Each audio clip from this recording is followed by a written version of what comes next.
Hello students, कैसे हैं आप सब लोग। आपका फिर से स्वागत है मेरे चैनल ज्ञानी कीड़ा पे। फ्रेंड्स, मेरे सामने जो है ये फाइनल टर्म गवर्नमेंट स्कूल का फाइनल टर्म का 9th का क्वेश्चन पेपर है। ठीक है, जिस हिसाब से उम्मीद लगाया जा रहा था कि बच्चों का पेपर इजी आएगा, और हाँ बिल्कुल, जो 9th क्लास के जो बच्चे हैं उनका पेपर काफ़ी इजी आया है। ठीक है, जो क्वेश्चन मैंने कराया था काफ़ी क्वेश्चन उसमें से रिपीट हुए हैं। ठीक है, तो मैं कंप्लीट एनालिसिस करता हूँ क्योंकि अभी काफ़ी ऐसे स्टूडेंट हैं जिनका अभी एग्ज़ाम नहीं हुआ है, और एक स्टूडेंट का भी कमेंट आया था, शायद केवी में है वो। ठीक है, तो बच्चे आपके लिए भी काफ़ी इंपॉर्टेंट है इसमें, क्योंकि काफ़ी अच्छा मतलब अच्छा पेपर काफ़ी अच्छा आया है और इजी भी है, तो आपके लिए ये पेपर बहुत सही रहेगा। और एक दो पेपर और हैं जो मैं बहुत जल्दी अपलोड कर दूंगा आपके लिए। ठीक है, तो आप अपने अच्छे से मेहनत कीजिए, लेकिन कोई भी प्रॉब्लम अगर आपके एग्ज़ाम पॉइंट ऑफ व्यू से होती है तो आप बता दीजिए और आपके प्रॉब्लम हम दूर करें, क्योंकि हम लोग टीचर हैं, और अगर कोई टीचर एक स्टूडेंट का अगर दुख या फिर उसके डाउट्स वगैरह क्लियर कराए तो इससे अच्छी हमारे लिए कोई अच्छी बात नहीं हो सकती। ठीक है, तो ऐसे ही आप लोग कमेंट करते रहिए और जो भी प्रॉब्लम होगी कमेंट में बताते रहिए। ठीक है, हमें भी अच्छा लगता है कि बच्चे इन्वॉल्व हो रहे हैं इन चीज़ों में। ठीक है, तो आपका बिना टाइम वेस्ट के मैं स्टार्ट करता हूँ। पेपर जो है वो 80 मार्क्स का है। ठीक है, क्लास 9th का मैथ का पेपर मेरे सामने है, बच्चों ने आज ही से एग्ज़ाम दिया है। ठीक है, तो इसे हम जल्दी से डिस्कस कर लेते हैं कि कैसे इस क्वेश्चन को किया जाएगा, किस तरह के क्वेश्चंस आ रहे हैं, जिन बच्चों ने भी एग्ज़ाम नहीं दिया है वो लोग कैसे डील करेंगे। ठीक है, तो एग्ज़ाम बिल्कुल एंड तक आपको वीडियो देखना है। मैं लास्ट में बताऊंगा कि किस तरह से आप इस क्वेश्चन पेपर को कर सकते थे या और अच्छा कर पाओगे, तो वीडियो को लास्ट तक देखना। ठीक है, चलिए स्टार्ट करते हैं। तो सेक्शन ए जो है वो 1 मार्क्स का क्वेश्चन है, आप देख सकते हैं। ठीक है, सेक्शन ए पहला जो क्वेश्चन है कहता है अगर x की वैल्यू क्या है 0 है और y की वैल्यू कितनी है k है हमारे पास, और 5x माइनस 3 इक्वल टू 3 का ये इक्वेशन सोल्यूशन है। मतलब x और y की वैल्यू कोई भी अगर हमारे पास इक्वेशन होती है, ठीक है, और बोलता है कि वो क्या है इसका सोल्यूशन है, इसका मतलब ये होता है कि अगर इस x की वैल्यू इसमें पुट करेंगे और y की वैल्यू पुट करेंगे तो इक्वल टू में 3 आएगा, मतलब सेटिस्फाइड करेगा। ये सोल्यूशन का मतलब होता है। ठीक है, तो हमें दे रखा है 5x माइनस में 3y इक्वल टू 3। ठीक है, जहाँ पर आपकी x की वैल्यू कितनी दे रखी है हमें 0, तो जहाँ पर x है हम वहाँ 0 पुट कर देंगे। माइनस में 3 इंटू वाई कितना दे रखा हमें k, और इक्वल टू कितना हो गया 3। ठीक है, तो 5 इंटू 0 0 हो गया, माइनस में 3k इक्वल टू कितना हो गया 3, और यहाँ से k की वैल्यू कितनी निकल के आई माइनस में 1। ठीक है, तो इस तरह से क्वेश्चन कर सकते हैं कि अगर कोई भी x और 0 y और x और y होता है उसे अगर आपको बोला जाता है सोल्यूशन है, इसका मतलब ये होता है कि इसकी वैल्यू इसमें पुट करने पर आपका इसे पूरा सेटिस्फाइड करेगा, मतलब वैल्यू पुट कर सकते हैं जनरली, इसका ये मतलब होता है। ठीक है, सेकंड क्वेश्चन देखते हैं, कह रहा है find the angle whose complement is equal to the itself. देखो कॉम्प्लीमेंट का क्या मतलब होता है, देखो कॉम्प्लीमेंट का मतलब होता है कि दो एंगल को जोड़ने पर अगर 90 आता है तो उन्हें एक दूसरे का कॉम्प्लीमेंट कहते हैं। जैसे कि मैंने बोला 30 जो है एंड 60 में पूछूं is this two angles are complementary to each other or not, तो हम कॉम्प्लीमेंट्री कहते हैं, हम दोनों को जोड़ के देखेंगे, अगर दोनों को जोड़ के 90 आ रहा है इसका मतलब वो कॉम्प्लीमेंट्री होता है, वरना नहीं होता। ठीक है, तो कह रहा है ऐसा नंबर बताइए जो कि उसका खुद का कॉम्प्लीमेंट हो। तो खुद का कॉम्प्लीमेंट होना मतलब दोनों इक्वल होने चाहिए, तो 45 और 45। ठीक है, तो 45 डिग्री 45 डिग्री आप चेक कर सकते हैं। 45 का कॉम्प्लीमेंट कितना है 45 है, इसका मतलब जिसका कॉम्प्लीमेंट इट सेल्फ ही हो, 45 का कॉम्प्लीमेंट कितना होगा 90 माइनस 45 45 ही होगा। ठीक है, नेक्स्ट क्वेश्चन थर्ड देखते हैं। क्वेश्चन थर्ड कहता है if L B H are the length and breadth and height of a room respectively find the total area of 4 walls. 4 walls का एरिया में बताना। ठीक है, तो ध्यान रखिएगा 4 वॉल्स जो ये फॉर्मूला होता है 2LB प्लस में BH प्लस में HL, ये जो फॉर्मूला होता है ना, ये फॉर्मूला होता है आपका total curve surface area of cuboid. Cuboid मतलब 6 दीवारों का होता है ये, किसका होता है ये पूरे 6 दीवार का, 1 2 ठीक है 3 नीचे का 4 5 6 6 दीवार का होता है। लेकिन इसने बोला केवल 4 वॉल्स, मतलब ये ऊपर का नहीं है और नीचे का ओपन है, ऊपर का नहीं है और नीचे का नहीं है। ठीक है, ऊपर क्या रेक्टेंगल माइनस में LB, नीचे भी क्या रेक्टेंगल माइनस में LB, मतलब माइनस में 2LB हो जाता है। तो इसे ओपन करेंगे 2LB माइनस में सॉरी प्लस में 2BH प्लस में 2HL माइनस में 2LB, 2LB से 2LB खत्म हो गया प्लस माइनस, और हम यहाँ 2H कॉमन करेंगे तो L प्लस में B। ठीक है, तो 2HL प्लस B ये जो होता है ये एरिया ऑफ 4 वॉल्स कहलाता है आपका। ठीक है, या डायरेक्ट लिख सकते हो, आपको ये सब लिख करनी होती है क्योंकि 1 मार्क्स का क्वेश्चन है, तो आप डायरेक्ट याद रखो 2 × HL plus B is the area of 4 walls. Area of 4 walls को लेटरल सरफेस एरिया भी बोलते हैं, भी ध्यान रखना। ठीक है, क्वेश्चन नंबर 4 देखते हैं, कह रहा है find the class mark of. Class mark का मतलब होता है कि दोनों लिमिट, इसे बोलते हैं अपर लिमिट, इसे बोलते हैं लोअर लिमिट, मतलब निम्न सीमा और ऊपरी सीमा से बोलते हैं। हिंदी में कोई इतना क्लियर पता नहीं है। ठीक है, तो दोनों के बीच में जो गैप होता है उसे क्लास मार्क बोलते हैं। ठीक है, कितने गैप है दोनों के बीच में 100 और 120 के बीच में 20 का गैप है, तो 20 का क्या हो जाएगा सर क्लास मार्क। ठीक है, फिफ्थ क्वेश्चन है what is the curved surface area of cylinder. Cylinder जो होता है इस रूप में होता है, इसका कर्व्ड सरफेस एरिया बताना है, तो जो कि होता है 2πr/h, ठीक है। और अगर टोटल बोले तो टोटल का मतलब होता है नीचे से बंद कर दिया ऊपर से बंद कर दिया, तो ठीक है, ऊपर से बंद और नीचे से बंद हो गया, तो 2πr/h था ही, प्लस में ऊपर के लिए πr², नीचे के लिए भी πr², ठीक है। तो 2πr/h प्लस में मतलब ये आ जाता है आपका, मैं अगर बोलूँ तो 2πr/h प्लस में 2πr², और 2πr कॉमन कर लेंगे तो r प्लस में h, ये अगर टोटल पूछता तो ऐसे लिखते हैं, ठीक है, ध्यान रखना इस बात को। क्वेश्चन नंबर जो 6 है वो बोल रहा है फाइंड द डेसिमल, मतलब का दशमलव प्रस्ताव ज्ञात कीजिए, मतलब इसका डेसिमल एक्सपेंशन निकालना है, ठीक है। तो ये तो सिंपल सा ही, आपको सिर्फ डिवाइड करना है और डिवाइड करके सीधा आंसर इसका बता देना है, ठीक है। चलिए अब जो है हमारे पास सेक्शन बी के क्वेश्चन स्टार्ट होंगे, ठीक है। सेक्शन बी है हमारे पास। क्वेश्चन फर्स्ट जो है कह रहा है 0.555 को put express in the form of p/q where p and q are integers where q does not equal to 0, ठीक है। तो ये वाला क्वेश्चन इंपॉर्टेंट है, जिन बच्चों के एग्जाम पे अभी तक एग्जाम नहीं हुआ है, तो उसमें p/q के फॉर्म पे ऐसे रखने के लिए क्वेश्चन आ सकता है। मैं इसको आपको अलग से करके बता देता हूँ अभी कि इस क्वेश्चन को आपको कैसे करना है। तो देखिए हमारे पास क्या है 0.555 है, ठीक है। इसे हमें p/q के फॉर्म पे दिखाना है, ठीक है। तो हम किस तरह से दिखाएंगे उसे वो देख लेते हैं पहले, ठीक है। तो जिस चीज़ को भी आपको ऐसे दिखाना हो 0.55 है या कोई भी और भी चीज़ हो, सबसे पहले क्या करना है, लेट इसे हम x मान लेंगे। सब में ये तरीका है, x इक्वल टू हो गया 0.5555 एंड सो ऑन, ठीक है। ये ध्यान रखना जितने नंबर रिपीट होते हैं, जैसे कि यहाँ पर आप देख सकते हो कि एक नंबर बार बार रिपीट हो रहा है 5 है, तो उतने जीरो से मल्टीप्लाई करना। जीरो का मतलब है अगर एक नंबर रिपीट करेगा तो 10 से मल्टीप्लाई करेंगे, दो नंबर रिपीट करेगा तो 100 से, तीन तो 1000 से, ठीक है। हम यहाँ पर कितने नंबर रिपीट कर रहे हैं 1, तो हम क्या लिखेंगे यहाँ पर मल्टीप्लाई बाय 10 बोथ साइड, दोनों तरफ करना पड़ेगा हमें ये, ठीक है। तो ये क्या बन जाएगा हमारे पास 10x, और यहाँ 10 से मल्टीप्लाई करेंगे आएगा 5.5555 एंड सो ऑन, ठीक है। तो 10x इक्वल टू इसे लिख सकते हैं 5.55 को 5 प्लस में 0.5555 एंड सो ऑन, ठीक है। 10x इक्वल टू हो गया 5 प्लस में ये चीज़ क्या है x मानी हुई है तो x हो गया, तो 10x माइनस में x इक्वल टू 5 हो गया, 9x इक्वल टू 5 हो गया, x के लिए कितने आ गए 5/9, ठीक है। तो नॉर्मल आपको ट्रिक बताया था, अगर मान लो 0.555 रिपीट कर रहा है तो उसका आंसर कितना होगा 5/9। अगर मान लो 0.4444 रिपीट हो रहा है तो उसका आंसर कितना होगा, एक्स इक्वल कितना हो जाएगा 4/9। ऐसे अगर रिपीट होगा 0.33333 कितना आंसर आएगा 3/9, मतलब 1/3 हो जाएगा। ऐसे ही आपका अगर 0.7777 रिपीट कर रहा हो तो आंसर कितना आएगा 7/9। तो ऐसे कैसे करना है, इस तरह से करते हैं ऐसे कि अगर ऐसे एक्स मान लेंगे, अगर एक नंबर रिपीट हो रहा है तो 10 से मल्टीप्लाई करेंगे, तो 10x इक्वल टू यहाँ ये शिफ्ट हो जाएगा, इस वाले नंबर को हमेशा x बनाना होता है, तो हमने इसमें से ये पोर्शन अलग कर दिया है, 5.55 में से 0.5 अलग कर दिया, तो क्या बचा सिर्फ 5 बचा, x को यहाँ लेंगे 9 हो जाएगा, और यहाँ से आंसर हम निकाल सकते हैं, ठीक है। चलिए नेक्स्ट क्वेश्चन है, क्वेश्चन नंबर 8 है, कह रहा है prove that two distinct lines can not have more than 1 point in common. मतलब कह रहा है कि कोई दो लाइन है, ठीक है, दो लाइन में कह रहा है ये प्रूफ करना है हमें कि कोई मोर देन 1 कॉमन पॉइंट नहीं होगा, ठीक है।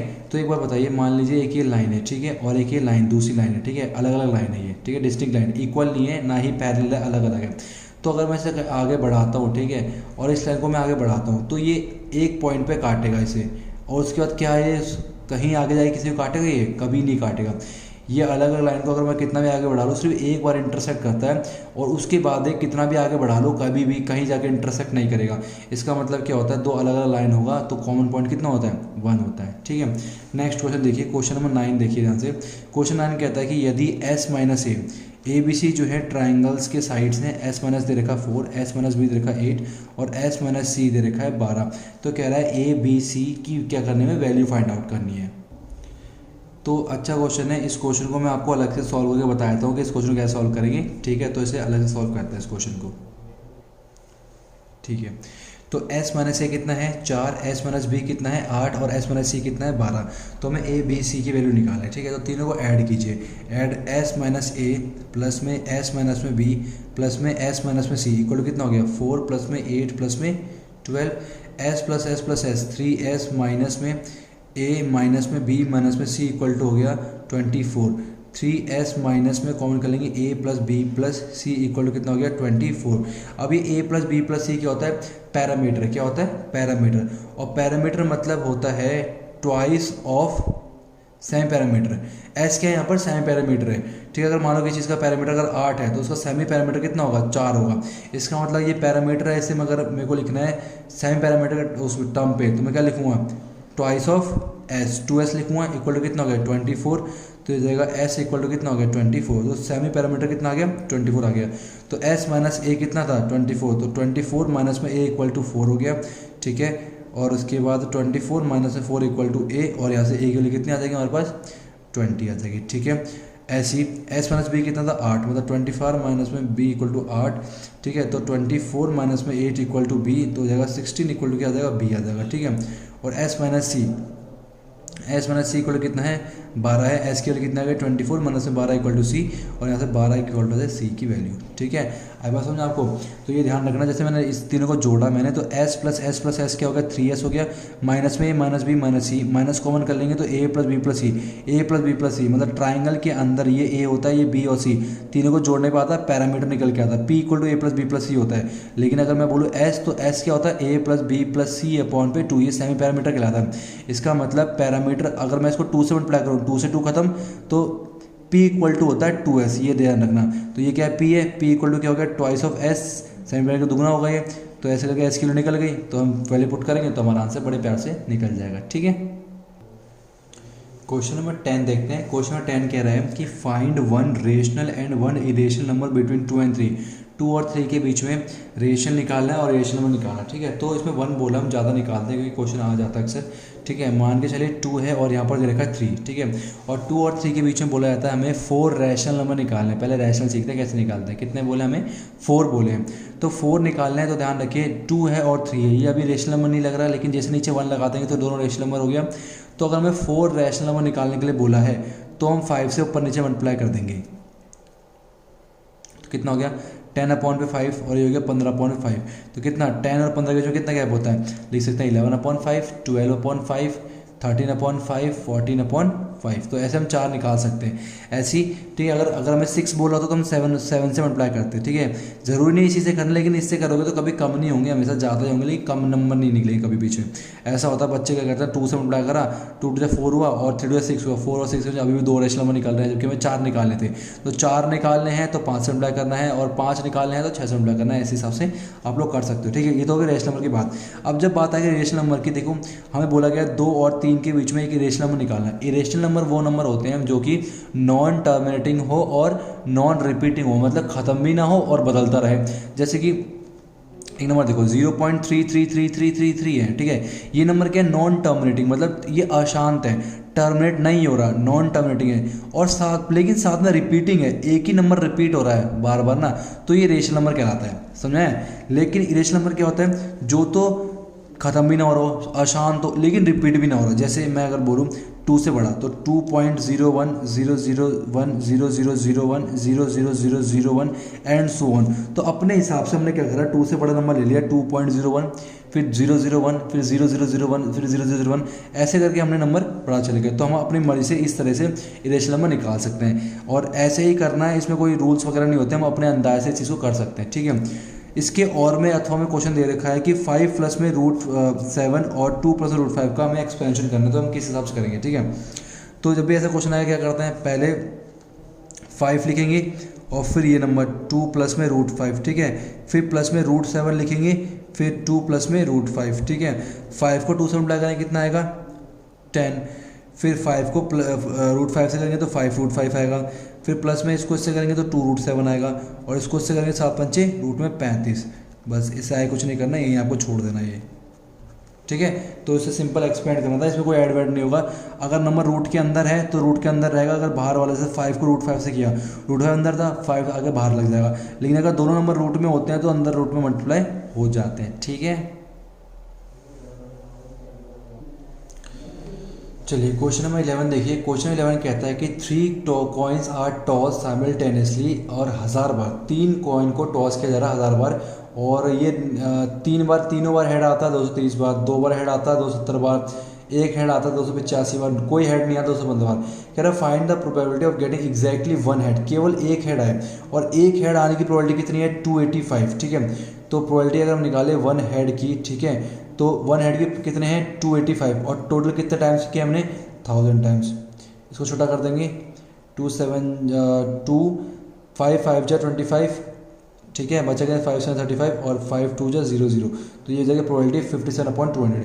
कह रहा find the probability of getting more than 2 head. More than 2 head का मतलब कितने हेड आ रहे हैं, 3 हेड आ रहे हैं, तो इसकी बात की जा रही है 230 अपॉन पे 1000, ठीक है, 0 0 खत्म, 23 अपॉन पे 100, ठीक है, तो ये प्रोबेबिलिटी का हो गया। क्वेश्चन नंबर 12 देखिए, कह रहा a cone and a hemisphere have equal radius and volume, find the ratio of their height, ठीक है, एक कोन है और एक हेमिस्फीयर है, उनका रेडियस भी इक्वल है और वॉल्यूम भी इक्वल है। तो ध्यान देखिए, वॉल्यूम भी इक्वल, रेडियस, देखो वॉल्यूम ऑफ कोन क्या होता है 1/3 पाई r स्क्वायर h, और वॉल्यूम ऑफ हेमिस्फीयर क्या होता है, वॉल्यूम ऑफ हेमिस्फीयर होता है 2/3 पाई r का क्यूब होता है, ठीक है। अब ध्यान सुनना, हाइट का रेशियो पूछ रहे हैं, तो पाई से तो पाई खत्म हो गया, ठीक है, और 3 से 3 खत्म हो गया, ठीक है, ये r स्क्वायर से r खत्म हो गया, तो ये कितना आ गया, केवल r बच गया, ये h इक्वल टू क्या बचा यहाँ पर, r बचा, मतलब इसकी हाइट जो है इसके उससे इक्वल होगा। और एक बात बताइए, जो हेमिस्फीयर होता है हमारा, हेमिस्फीयर में ये क्या होता है, रेडियस, और ये क्या होती है, हाइट, रेडियस उसका हाइट के बराबर होती है, तो इसका हाइट और इसका हाइट का रेशियो कितना आएगा 1:1, दोनों का रेशियो क्या होगा, बिल्कुल इक्वल होगा, तो 1:1 क्या होगा, इसका आंसर होगा, ठीक है। सेक्शन सी जो है हमारे पास 3 मार्क्स का क्वेश्चन है, कह रहा है without using a protractor draw an angle of 45 degree. तो हम लोग को आता है पहले 45 बनाने के लिए क्या करना पड़ता है, पहले 90 बनाया, 90 बनाने के बाद एक 90 से आर्क लेते हैं और एक यहाँ से, और सीधा खत्म, ठीक है। चलिए क्वेश्चन है 14 देखिए, कह रहा है side of triangle are in ratio 11:19:24, perimeter दे रखा 540, और कह रहा है एरिया ऑफ ट्राइंगल निकालना, ठीक है। तो इस क्वेश्चन को कर लेते हैं, कैसे करते हैं, तो 11:19:24 दे रखा था और पैरामीटर दे रखा 540। तो मैंने आपको कल भी बताया था वीडियो में कि कभी भी रेशियो को जो वो होते हैं हम उसे डायरेक्ट नहीं कर सकते, हम क्या बोलेंगे, लेट द रेशियो बी, याद ही कर लो इस लाइन को, let the ratio be multiple of x, क्या बोलेंगे, let the ratio be multiple of x. तो क्या बन गया, ये 11x, ये बन गया 19x, ये बन गया 24x, पैरामीटर देगा 540, पैरामीटर मतलब क्या होता है 11x प्लस में 19x प्लस में 24x इक्वल टू कितना हो गया 540, ठीक है। चेक करते हैं कितना आ रहा है, ये 11 और 19 हो गया 30, और ये 54x इक्वल टू हो गया 540, और x के लिए कितने आ गए 540 अपॉन में 54, कैंसिल करने में x के लिए कितने आ गए 10 आ गए, ठीक है। साइड क्या मानी थी हमने 11x, 11x का मतलब क्या हुआ 11 इंटू पर 10 इक्वल टू 110, ठीक है। फिर 19x मतलब क्या 19 इंटू 10 190, और उसके बाद हो गया हमारे पास 24x का मतलब कितना हो गया 240, ठीक है। उसके बाद साइड, तो ट्राइंगल की अगर हम बात करें, ट्राइंगल की साइड क्या निकल के आई, 110 190 और 240। अब करते थे हीरोन्स फॉर्मूला से, हीरोन्स फॉर्मूला पहले क्या निकाला था, एस निकाला था, एस क्या होता है हमारे पास पैरामीटर का आता, 540/2 कितना हो गया 270, फिर निकालते हैं एस माइनस में ए, मतलब 270 माइनस में 110 कितना निकल के आएगा, ये 0, 7 में से 1 गया 6, 160, फिर एस माइनस बी निकालेंगे, 270 माइनस में 190 इक्वल 0 0 का 0, ठीक है, और 27 हो गया 80, ठीक है। फिर एस माइनस सी मतलब 270 माइनस में 240 कितना निकल के आया, ये 30, ये कितना निकल गया है 30 निकल गया है, ठीक है। तो अब एरिया जो होता है हमारे पास, एरिया जो होता है वो क्या होता है, रूट में एस माइनस में ए, एस माइनस में बी और एस माइनस में सी इक्वल टू एस कितना हमारे पास 270, इसे लिखते हैं 3 3 9, ठीक है, 9 3 27 इंटू पर 10, इसे लिख सकते हैं 80 इंटू पर 2, ठीक है, इसे लिख सकते हैं 80, और ये हो गया 3 इंटू पर 10, ठीक है, 3 इंटू पर 10, तो 2 3 हो गया, 3 बार मल्टीप्लाई में, फिर 2 3 3 बार, फिर से 2 बार 80 हैं, 80 बार, ठीक है, और क्या बचा हमारे पास 2 10 है, 10 भी बाहर, ठीक है, 2 रह गया अंदर, तो अंदर रहने देना से 3 3 9 9 27 2700 √2 सेंटीमीटर का स्क्वायर जो है करीब ऐसे ही आंसर आएगा, ठीक है। चेक कर लेना एक बार, क्योंकि हो सकता है यहाँ पर जल्दी जल्दी में कुछ थोड़ी कैलकुलेशन गलत हो गई हो, लेकिन आप लोगों को इसी तरह से इस क्वेश्चन को करना है, ठीक है। तो ये क्वेश्चन 14 आपका हो गया। नेक्स्ट करते हैं क्वेश्चन 15 है, क्वेश्चन 15 कह रहा है 98 का क्यूब है, इसे बताना यूजिंग सुटेबल आइडेंटिटी, ठीक है। तो 98 का क्यूब है, आप इसे लिख सकते हो 100 माइनस में 2, 100 माइनस में 2 का क्यूब, तो ये बन जाएगा a माइनस बी का क्यूब, और a माइनस बी का क्यूब का फॉर्मूला क्या होता है, ए क्यूब माइनस में बी क्यूब माइनस में 3a² बी प्लस में 3ab का स्क्वायर। तो इसे उसी फॉर्मूला रख के ए की वैल्यू कितनी हमारे पास 100 है, बी की वैल्यू कितनी है 2 रख के बड़े पार्ट से कर सकते हो। क्वेश्चन नंबर 2 कह रहा है 16 कह रहा है find the 3 solution of 4x + 3y = 2m। इसके 3 सोल्यूशन लिख रहे हैं, ठीक है, ये इंपॉर्टेंट है। ये क्वेश्चन अगर ये मतलब आता है फिक्स ही है मान लो, तो इसका 3 सोल्यूशन निकालना मैं बताता हूँ कैसे करना है, ठीक है। ऐसे अलग से कर लेते हैं इसे। तो इसके 3 सोल्यूशन लिखने हैं, ठीक है, 3 सोल्यूशन लिखते हैं। तो बताता हूँ कैसे करते हैं। 3 सोल्यूशन पहले आपको क्या करना है, डब्बा बनाना है, ठीक है। डब्बा बनाने के बाद आपको यहाँ लिखना है x, 3 सोल्यूशन है ना, तो यहाँ लिखा हमने x और यहाँ लिखा y, ठीक है। तो पहले एक बार x को क्या करेंगे 0 लिखेंगे, ठीक है। x को 0 करते ही x को ढक लिया हमने, y का कितने आ गए 4। फिर एक बार करेंगे y को 0 कर लेंगे, y को 0 करते ही x के कितने आ गए 3, ठीक है। अब अपने मर्जी से कर सकते हैं हम कुछ भी, जैसे कि हमने क्या कर दिया, अब कुछ भी कर सकते हो, जैसे मर्जी है, लेकिन थोड़ा अगर हम इसे मिला के बनाएंगे तो ये बन सकता है। तो थर्ड सोल्यूशन के लिए आप कुछ भी रख सकते हो, जैसे हमने x 0 रखा तो ये आगे y 0 रखा। अब x के लिए 1 रख दो, ठीक है। x के लिए 1 रखा तो कितना हुआ 4 × 1 4 हुआ, प्लस में 3y = 12, ठीक है। तो 3y = हो गया 12 माइनस में 4, 3y = कितना निकल के आया आपका 8, y के लिए कितने हो गए 8/3। यहाँ लिख दो 8/3, कोई दिक्कत नहीं, कोई भी वैल्यू पुट कर सकते हो। x की आप कोई भी वैल्यू पुट करो, उसके करस्पॉन्डिंग y की वैल्यू निकलेगी, वो यहाँ लिख दो। ये x के लिए पुट करो, y की निकलेगी, वो लिख दो। ये 0 4 इसलिए किया, अगर आप ग्राफिकल बनाओगे ना तो एक बार x की 0 पुट करना, y निकलेगा, y की 0 पुट करना, x निकलेगा, तो बहुत ईजी हो जाता है, ठीक है। तो इस तरीके से आप किसी भी चीज़ का सोल्यूशन निकाल सकते हो, ठीक है। इसी के और में भी इसका जो दूसरा क्वेश्चन है, इसी के और में क्वेश्चन दे रखा है ये 3x प्लस में 2/7, 4x प्लस में 5, 2/3 = 2x + 1। इसमें कह रहा है find the value of x, ठीक है। ये क्वेश्चन भी काफ़ी अच्छा क्वेश्चन है, इसको भी मैं अलग से करा के बताता हूँ आपको कैसे करना है। क्वेश्चन को नोट डाउन करो जब तक। तो ये हमारे पास क्वेश्चन है, इसका सोल्यूशन लिखना है, ठीक है। जब भी ऐसा क्वेश्चन है आपको क्या करना है, सबसे पहले तो अगर कोई भी ऐसा नंबर बाहर है तो पहले उसे ब्रैकेट के अंदर करो। जैसे 3x प्लस में 2/7 हुआ, ठीक है, प्लस में ये हो जाएगा 4x प्लस में 4/5 इक्वल टू ये कितना जाएगा, और 2/3 से अभी ऐसे रहने दो, ठीक है।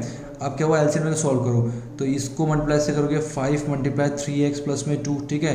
फिर इसकी मल्टीप्लाई में जाएगा 7 × 4x प्लस में 4 अपॉन में 7 5 जा 35 इक्वल टू हो गया 2/3 × 2x प्लस में 1, ठीक है, कोई दिक्कत। फिर एक्सपेंड करो, फिर हो गया 15x प्लस में 5 × 10 प्लस में 28x प्लस 7 चौक 28, ठीक है, और अपॉन पे 35 इक्वल टू हो गया 2/3 × 2x प्लस में 1, ठीक है। अब जब 15 प्लस में 8 5 हो गया 13, ठीक है, 8 5 13 2 3 और 1 हो गया 4, प्लस में 10 प्लस में हो गया आपका 38, ठीक है, और सॉरी x हो गया अपॉन पे 35 इक्वल टू हो गया 2/3 × 2x प्लस में 1, ठीक है। 3 की मल्टीप्लाई में करो तो जाएगा 3 3 जा 9 4 x प्लस में ये हो जाएगा 8 3 24 3 3 9 10 11, ठीक है, और इक्वल टू में 35 को यहाँ करो कितना आएगा 70 और 2x प्लस में 1, ठीक है। फिर ऊपर आ जाओ, ये जाएगा 129x प्लस में 114 इक्वल टू हो गया 140x प्लस में 70, ठीक है। तो ये x वाले x तरफ कर लो, माइनस 140 सॉरी ऐसे करो 140x minus 129x equal to 114 minus में 70, ठीक है। तो x तो ये आ जाएगा आपको कितना, ये हो जाएगा 0 में से 9 गया आएगा 10 में से हो गया 1, और ये आएगा 13 में से 11 आ जाएगा 11x इक्वल टू हो जाएगा, और ये हो जाएगा 4 और 11 में से 7 कितना आएगा 4 आएगा, 7 4 11, ठीक है। तो एक्स वैल्यू कितनी आएगी 44/11, तो यहाँ से एक्स वैल्यू कितनी निकल जाएगी 4 निकल जाएगी, ठीक है। तो इस तरह से वाला क्वेश्चन था। जब भी ऐसा क्वेश्चन आएगा तो आपको क्रॉस मल्टीप्लाई करके सिंप्लीफाई करना। देखो ऐसे क्वेश्चन हो जाते हैं, लेकिन कभी कभी बच्चे क्या होते हैं ना, देखते हैं कि ये काफ़ी लेंथी है तो छोड़ देते हैं।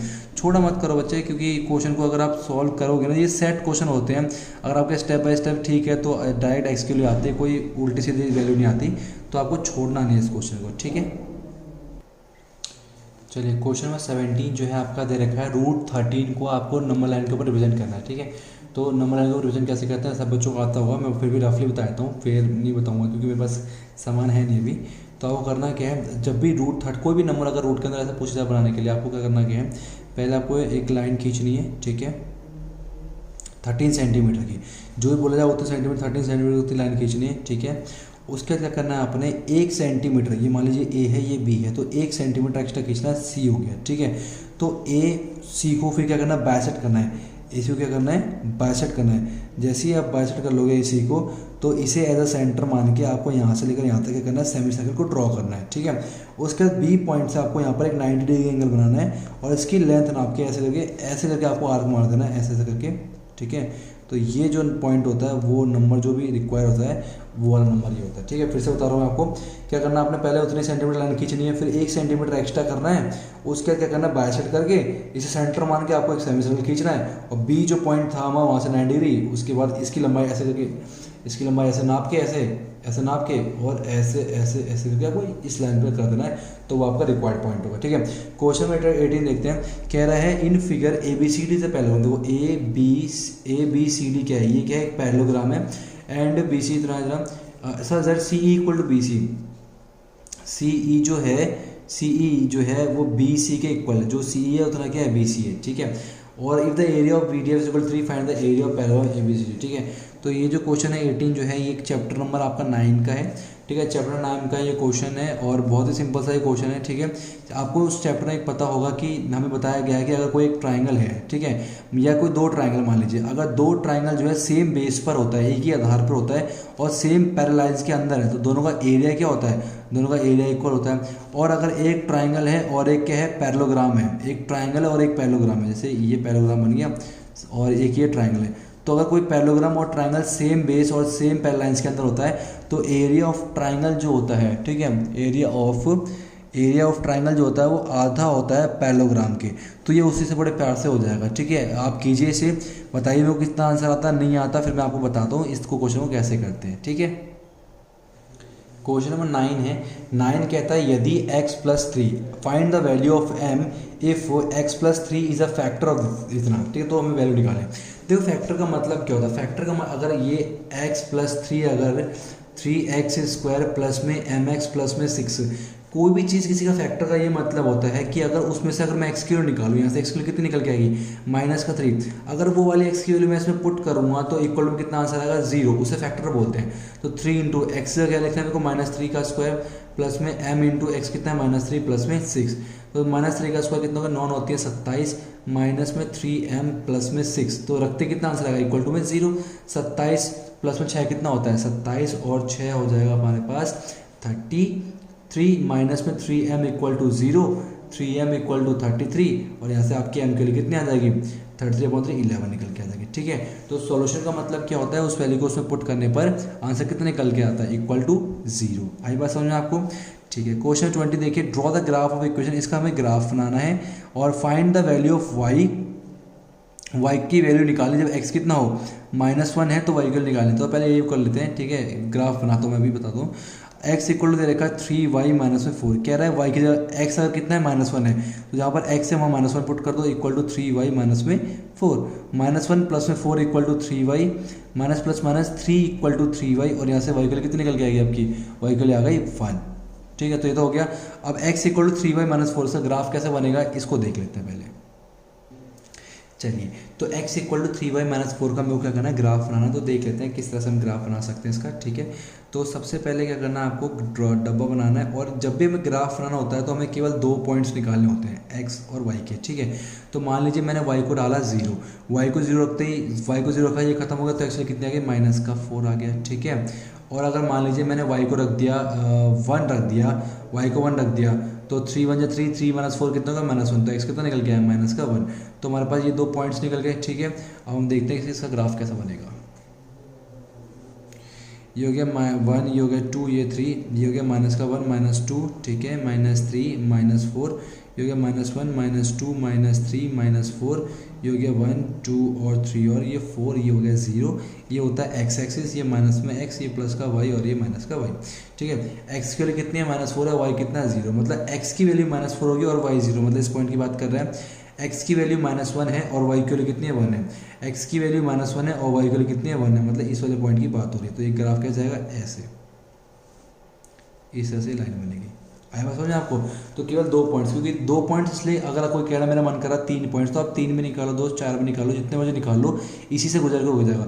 जैसे कि क्यों ऐसा क्यों होता है, जैसे मैंने बोला कि ये पॉइंट है, इस पॉइंट से मैं बोलूँ बच्चे आप आगे ना लाइन खींचिए इस पॉइंट से, तो आप क्या करोगे, आपने बोला लीजिए ये लाइन खींच दी, कोई दूसरा कहेगा मेरा मन कर रहा है ऐसे, कोई तीसरा, इसका मतलब एक पॉइंट से इन्फाइनाइट नंबर ऑफ लाइन खींचा जाता है। लेकिन अगर मैंने 2 पॉइंट बनाए और मैंने बोला आप आओ और इस पर लाइन खींचो, तो मैं ये करेंगे आप, कोई और तो भी मैं भी ये करूँगा। इसका मतलब एक स्ट्रेट लाइन बनाने के लिए कम से कम 2 पॉइंट की हमें ज़रूरत होती है, इसलिए हम केवल 2 पॉइंट निकालेंगे तो हमारे लिए काफ़ी होगा। ठीक है, तो इस क्वेश्चन को आप ऐसे कर सकते हो।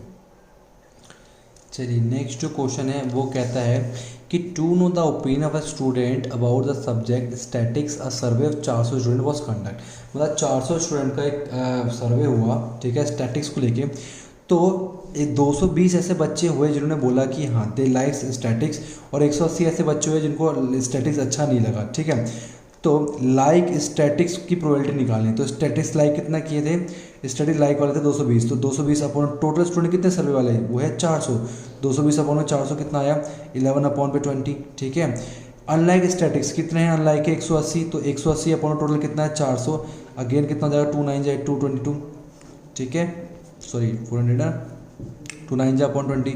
अब बोले लाइक मैथमेटिक्स, ये सर्वे क्या है स्टैटिक्स के लिए, और मैथमेटिक्स की यहाँ कहीं बात नहीं की गई, तो मैथमेटिक्स कितना हो जाएगा इक्वल टू 0। आई बात समझ में, तो बहुत सिंपल सा एक क्वेश्चन था। ठीक है, सेक्शन डी जो है आपके सारे क्वेश्चन जो है 4 मार्क्स के हैं। ठीक है, तो क्वेश्चन भी अच्छे होंगे। तो पहला क्वेश्चन जो दे रखा है, the inner diameter of cylindrical wooden pipe is 24 and the outer diameter is 28, the length of this pipe is 35 and the mass, find the mass निकालना है। ठीक है, और find the mass of the pipe if 1 centimetre cube में अगर 0.6 ग्राम मास है। ठीक है, तो कितने सेंटीमीटर क्यूब टोटल मास क्या होगा। ठीक है, ध्यान रखिए 1 सेंटीमीटर क्यूब में अगर 0.6 ग्राम मास है, इसका मतलब सेंटीमीटर क्यूब का मतलब क्या बोला इसने, वॉल्यूम। अगर मैं इसका वॉल्यूम निकाल पाऊँ पाइप का, तो वॉल्यूम को 0.6 से मल्टीप्लाई करूँगा तो क्या निकल के आ जाएगा मेरे पास, इसका आंसर निकल के आ जाएगा। ठीक है, तो ध्यान देखिए इनर डायमीटर कितना 24 है। ठीक है, इस ध्यान से समझना इसको क्या बोलना चाह रहा है। ठीक है, सिलेंड्रिकल पाइप है। ठीक है, तो ऐसे बना दो सिलेंड्रिकल पाइप को। ठीक है, तो फिर इसकी कुछ ना कुछ थिकनेस है।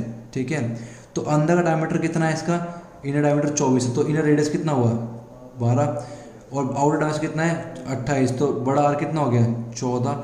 लेंथ कितनी है इसकी, लेंथ दे रही है 35। तो वॉल्यूम निकालना, देखो वॉल्यूम क्या होगा, मेरे को ये खोखला है, अंदर से खोखला है, ये काम का ये पूरा।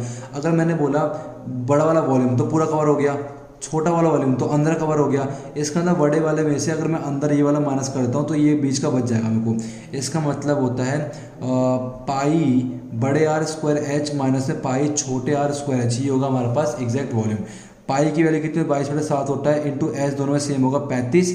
ठीक है, बड़े आर का स्क्वायर, बड़ा आर कितना हमारे पास 14, 14 का स्क्वायर कितना होता है हमारे पास 196, 12 का स्क्वायर 144 होता है। ठीक है, 7 पंजे 35, ये हो गया 110, 110 इंटू पर 9 में से 6 में से 2 4 गया 2, और 9 में से 4 गया 5, ये आ गया। ठीक है, इतना सेंटीमीटर क्यूब आएगा, इतना सेंटीमीटर क्यूब आएगा। और इसने बोला 1 सेंटीमीटर क्यूब में कितना वजन है 0.6, तो मास कितना हो जाएगा टोटल, ये हो जाएगा 110 इंटू पर 52 इंटू पर 0.6। तो इन तीनों को मल्टीप्लाई करके जो भी आंसर आएगा वो आपका आंसर होगा। ठीक है, 24 देखिए कह रहा है फैक्टराइज एक्स क्यूब, और ये एक्स स्क्वायर माइनस 70x और ये 15 को, इसे क्या करना है फैक्टराइज करना है। तो कैसे करेंगे इसे, बिल्कुल ध्यान से देखना इस क्वेश्चन को, मैं अलग से बता दूँगा किस तरह से किया जाता है ऐसे क्वेश्चन को। तो ये रहा हमारे पास क्वेश्चन, इसे फैक्टराइज करना है। सबसे पहले क्या करना है आपने, एक्स की एक ऐसी वैल्यू ढूंढनी है जिसको रखने पर आंसर कितना आ जाए 0। तो पहले चेक करते हैं एक्स इक्वल टू -1 पे चेक करते हैं, तो क्या हो जाएगा -1 का क्यूब प्लस में -1 का स्क्वायर -17 इंटू -1 प्लस में 15। ठीक है, -1 का क्यूब कितना था -1, और ये कितना होता है प्लस में 1 प्लस में 17 प्लस में 15, तो ये कैंसिल हो गया, ये हो गया आपका 7 5 12 डज नॉट इक्वल टू 0, तो ये फैक्टर नहीं हुआ इसका। अब चेक करते हैं x इक्वल टू 1 पर, 1 पे चेक करते हैं 1 का क्यूब प्लस में 1 का स्क्वायर -17 इंटू 1 प्लस में 15, तो 1 + 1 2 प्लस में 15 माइनस में 17, 17 माइनस 17 इक्वल टू 0। इसका मतलब x इक्वल टू 1 जो है इस पूरी इक्वेशन में क्या है, फैक्टर है। तो x इधर आ जाए क्या हो जाएगा, x माइनस 1। तो हम कह सकते हैं x माइनस 1 क्या है, इसका फैक्टर है। तो अगर जब भी एक फैक्टर मिल जाना तो आपको क्या करना, सीधा उसको डिवाइड कर देना उससे, एक्स क्यूब प्लस में x square minus 17x plus में 15। ठीक है, x को किससे मल्टीप्लाई करोगे, एक्स स्क्वायर आ जाए, एक्स क्यूब आ जाए सॉरी, तो एक्स स्क्वायर से, तो एक्स क्यूब आ गया, फिर एक्स स्क्वायर माइनस 1 से करेंगे तो माइनस का एक्स स्क्वायर आ गया। ठीक है, एक्स स्क्वायर को माइनस करेंगे तो माइनस एक्स स्क्वायर आ गया। तो हो जाएगा आपका माइनस, ये हो गया प्लस, ये खत्म आया 2x square minus 17x plus में 15। फिर x को किससे करेंगे, 2x स्क्वायर आ जाए तो प्लस में 2x से, तो 2x स्क्वायर, फिर 2x को माइनस 1 से करेंगे तो माइनस में 2x आएगा, तो जाएगा माइनस हो जाएगा प्लस, खत्म। माइनस का 15x प्लस में 15, तो माइनस में 15 से करेंगे तो माइनस का 15x प्लस में 15, प्लस का और माइनस खत्म हो कितना, 0। ये ध्यान रखना, ये आंसर से 0 आना चाहिए। ठीक है, हमें ये काम का होता है, एक्स स्क्वायर प्लस में 2x माइनस में 15, ये हमारे पास काम का है। ठीक है, तो हम इसको और फैक्टराइज कर देंगे अच्छे से। ठीक है, तो हम इसे लिख सकते हैं एक्स स्क्वायर, ठीक है, और प्लस में 5x माइनस में 3x माइनस में 15, तो x प्लस में 5 माइनस में 3x प्लस में 5। ठीक है, तो x माइनस में 3 एक तरफ और x माइनस में 5 एक तरफ, तो ये दो फैक्टर निकल के आया। पहला फैक्टर क्या था, x माइनस 1, तो x माइनस में 1 और x माइनस में 3 और x प्लस में 5, ये हो गया इसके फैक्टराइजेशन। ठीक है, समझ आ गया आपको। क्वेश्चन 25 देखिए, कह रहा है prove that angle opposite to the equal angle of isosceles triangle are equal. ठीक है, सीधे सीधे ये थ्योरम है, आपको ये 7 चैप्टर में मिल जाएगा। ठीक है, मैं ऐसे नहीं करा रहा हूँ, ये थ्योरम है 7 चैप्टर में। Prove that angle opposite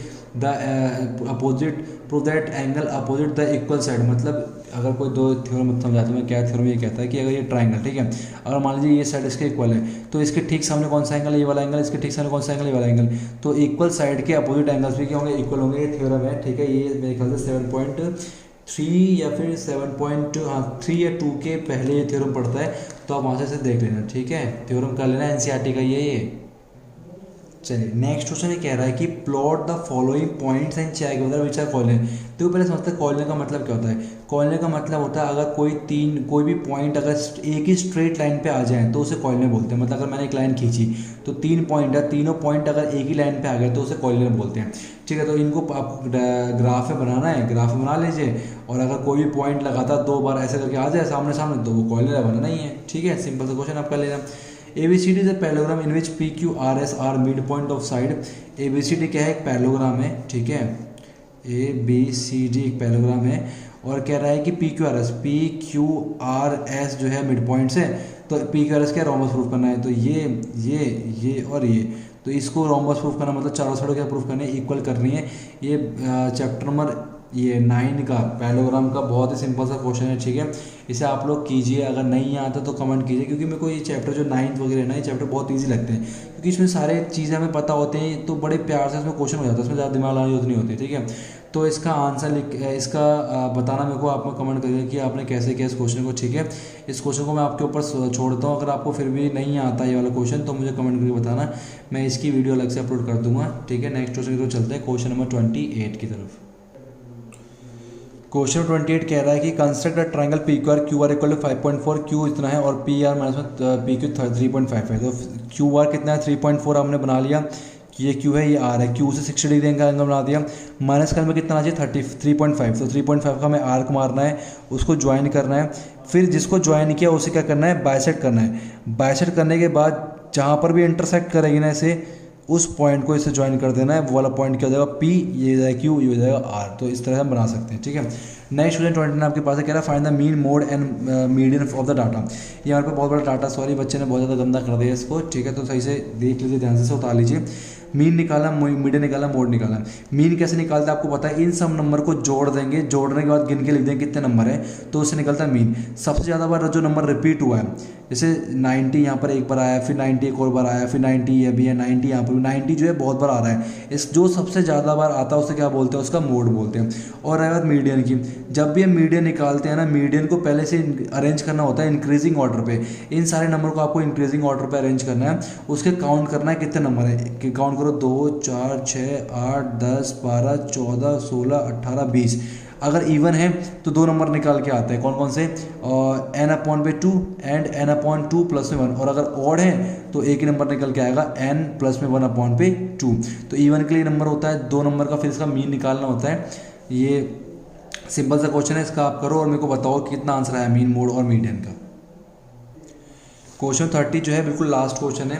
last question कह रहा है कि prove that angle subtended bye an arc at the centres double the angle. ठीक है, ये भी थ्योरम है, चैप्टर नंबर 10 जो है, चैप्टर नंबर 10 का ये थ्योरम है। देखो थ्योरम बहुत आ रहे हैं, ठीक है, तो जो भी थ्योरम इस चैप्टर में इस पेपर में आया ना, ये अभी आज का ही पेपर है, ठीक है, बच्चों में आया हुआ है। तो अगर इनका एग्ज़ाम नहीं हुआ है तो वो थ्योरम जो पेपर में रिपीट हो रहे हैं ना वो कर ले, ठीक है। मैं 2 पेपर और अपलोड करूँगा, एक कल करूँगा, एक कल सुबह, एक कल शाम को, 2 पेपर और अपलोड करूँगा, ठीक है। तो ये जितने पेपर मैंने अपलोड कर लिए, 4 पेपर लगभग अपलोड हो जाएंगे। इन 4 पेपर को भी ढंग से करके चल जाओगे ना, तब भी बहुत अच्छा कल्याण हो जाएगा तुम लोगों का, ठीक है। तो ज़्यादा घबराने वाली बात नहीं, वीडियो को ध्यान से देखो, और जो भी चीज़ नहीं आती है तो वहाँ व्हाट्सअप नंबर भी है, सीधे सीधे कमेंट कर लो या पूछ भी सकते हो डायरेक्ट आके, ठीक है। मैं थ्योरम समझाता हूँ क्या कहता है। थ्योरम ये कहता है कि अगर मान लीजिए कोई सर्कल है और 2 पॉइंट से सेंटर पे जो एंगल बनता है, उन्हीं 2 पॉइंट से कहीं भी एंगल बना लीजिए, वो हमेशा आधा होगा, ठीक है। मतलब अगर ये 120 होगा सेंटर वाला, तो ऊपर वाला कितना होगा 60, ये 90 होगा तो ये कितना होगा 45, ठीक है। तो ध्यान रखना कि 2 पॉइंट से जो सेंटर पे एंगल बनता है, उन्हीं 2 पॉइंट से कहीं पर भी एंगल बना लो, हमेशा उसका क्या होता है, आधा होता है। तो ये थ्योरम है 10 चैप्टर का, तो वहाँ से कर लेना, ठीक है। तो आज जो है बहुत ये पेपर जो है हमने देख लिया किस तरह से आया, ठीक है। और बहुत जगह ऐसी बात हुई है जहाँ पर मैंने आपको काफ़ी काम आप लोगों के ऊपर छोड़ा है कि 2-3 क्वेश्चन को मैंने बोला आपको करने के लिए, क्योंकि आज मेरी तबीयत जो है ठीक नहीं है, लेकिन बच्चों के एग्ज़ाम्स है, इसलिए मैंने ये पेपर अपलोड किया ताकि एक बार पता चल जाए किस तरह क्वेश्चन पूछे जा रहे हैं एग्ज़ाम में, ठीक है। तो मैं जो क्वेश्चन रह गए आप कमेंट करके बता देना, जो क्वेश्चन सही से आपसे नहीं हुए मैं कल अच्छे से बता दूँगा, क्योंकि आज मेरी तबीयत ज़्यादा ठीक नहीं लग रही, तो इसलिए मैं जल्दी जल्दी पेपर बनाने चक्कर में ये मैंने किया है, ठीक है। तो और अगर किसी का कल पेपर है तो उसके लिए ऑल द बेस्ट, ठीक है। और जो भी चीज़ नहीं आती है तो आप कमेंट करके पूछ सकते हो, ठीक है। एज अ ट्यूशन टीचर मेरे को लेके चलो कि आप जिस तरह से अपने ट्यूशन टीचर से बात करते हैं, वैसे ही आपको ज्ञान कीड़ा जो चैनल है उसको उसी तरह से आपको बातें करनी है। उसमें जो व्हाट्सअप नंबर दिया गया है उसमें आप क्वेश्चन को टाइप भी करके सेंड कर सकते हो या फोटो खींच के सेंड कर सकते हो। कोई भी क्वेश्चन अगर आपको नहीं आता तो सीधा उसका फ़ोटो खींचो और व्हाट्सअप कर दो, आपको उसका सोल्यूशन मिल जाएगा, ठीक है। तो thank you so much for watching. और हाँ, अगर आप नए हो और इस वीडियो को पहली बार देख रहे हो तो चैनल को प्लीज़ सब्सक्राइब कर दो, क्योंकि सब्सक्राइब आप लोग करते हो तो बहुत अच्छा लगता है मेहनत करने के ऊपर भी। और ज्ञानी कीड़ा जो है चैनल बहुत सही से अब ऊपर आप लोगों की जो मदद से काफ़ी अच्छी इसके रिस्पॉन्स आ रहे हैं बच्चों के। तो इसी तरह से आपको बने रहना ज्ञानी कीड़ा पे। कोई भी दिक्कत होगी तो आप फ़ोन या मेल बाय कॉन्टेक्ट कर सकते हो हमसे। Thank you so much for watching और all the best for your exams.